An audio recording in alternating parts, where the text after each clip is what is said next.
శుభోదయం. ప్రభువైన యేసుక్రీస్తు నామములో వందనాలు తెలియజేస్తూ పరిశుద్ధమైన దేవుని గ్రంథంలో నుండి యెషయా గ్రంథము 54వ అధ్యాయము 10వ వచనం. పర్వతమును తొలగిపోయినను, మెట్టలు తత్తరిల్లును, నా కృప నిన్ను విడిచిపోదు.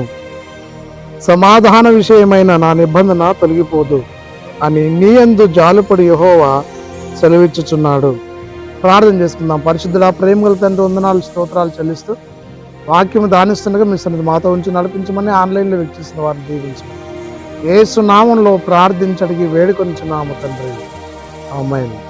దేవుడు తన ప్రజలకు కృప చూపించే దేవుడై ఉన్నాడు. పర్వతము తొలగిపోయినను, మెట్టలు తత్తరిల్లును, నా కృప నిన్ను విడిచిపోదు. దేవుని యందు విశ్వాసం ఉంచినటువంటి కుటుంబాలను దేవుడు దీవించే దేవుడు, కృప కలిగినటువంటి దేవుడు. కాబట్టి ప్రియ సహోదరి సహోదరుడా, ఆ కృపకు పాత్రలుగా ఈ లోకములో మనం ఎంచబడి ప్రభువును కలిగి దైవాశీర్వాదం పొంది లోకంలో వర్ధిల్లాలి.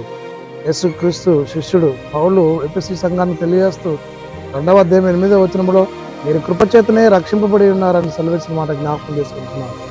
కాబట్టి ప్రభు కృపలో వర్ధిల్లుతూ సంఘముల సమాజంలో దేవునికి మహిమ తెచ్చే కుమార్తెగా కుమారునిగా ఉండినట్లు పరిశుద్ధాత్మ దేవుడు తోడైంది నడిపించిన గాక. ఆమేన్. మహోన్నత స్తుతి స్తోత్రాలు చెల్లించుకుంటూ వాక్యం దానిస్తుండగా మీ సన్నిధి మాతో ఉంచి నడిపించి దీవించి ఆశీర్వదించమని యేసే నామంలో ప్రార్థించడికి వేడుకొంచున్నాము తండ్రి, ఆమేన్. తండ్రి, కుమార, పరిశుద్ధాత్మ త్రియేక దేవుడు సదాకాలం తోడైంది దీవించి ఆశీర్వదించును గాక. ఆమేన్.